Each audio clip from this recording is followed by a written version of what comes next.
One of the reports that was released this week is about the amount of bread that's wasted through us not eating our crusts.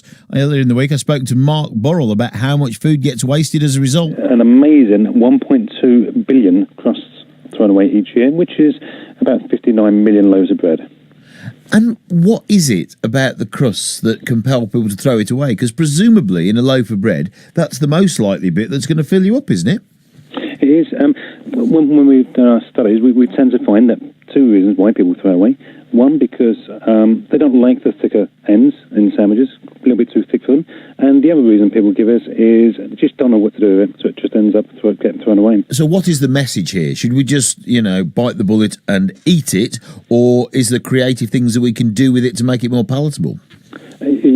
Without that, yes. I mean, you can eat it. There's loads of different things you can do with it. So if you've got them a couple left over and you don't know what to do with it, pop it in the freezer and then take it out when you've got enough to make something with, or make pizzas with it. We do sandwiches. You could make breadcrumbs with it, put them into soups, sauces, make croutons with it. One of my favourite is parmesan and thyme crust snacks, and basically it's like a large crouton, and just coat it with a bit of olive oil, some parmesan, cheese and some thyme, and just bake that in the oven.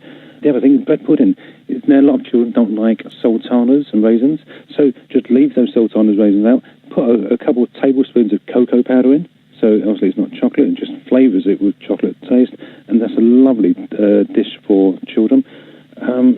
Pakoras, another thing, just cut the breadcrumbs up, dip it into a batter, and spiced batter, and then just fry them gently. You're making my mouth water, which I suppose is the purpose, but it's a shocking amount of food that's going to waste through something we would probably not consider if we were just, chopping a couple of crusts off and throwing them in the bin. Yes, one of the things is that quite often they'll get left to last, and so they get left in a packet. When they go stale, people think they're no good. In actual fact, the only advice that we would give is not to throw it away unless it is mouldy, then you can't use it.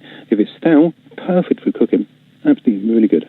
And actually, sort of slightly stale bread is better, isn't it, than a completely fresh loaf in many respects? Yes, and certainly in cooking, it absorbs the liquid and it lasts longer. So for breadcrumbs, stale bread's ideal. For panzanella salad, which is the salad that you use croutons in, that's how I do in that dish as well. Sounds fantastic. When you've done various workshops for people on how to make better use of bread, with all these kind of things, sometimes members of your group will bring suggestions to the table. What's the most interesting thing that you've learnt off one of your students? To be honest, we get all different kind of recipes, because it's not just about using bread up. It's one of the biggest things that do get thrown away, but it's all the items that get thrown away. So it could be fresh vegetables, meats, and people will come up with all these kind of different kind of salads and ideas. One of the weirdest that someone's done, they actually made sandwiches. It's not weird, it's just how they did it, really. They made sandwiches for the whole week and froze them. So they actually made the ham sandwiches for their son and husband,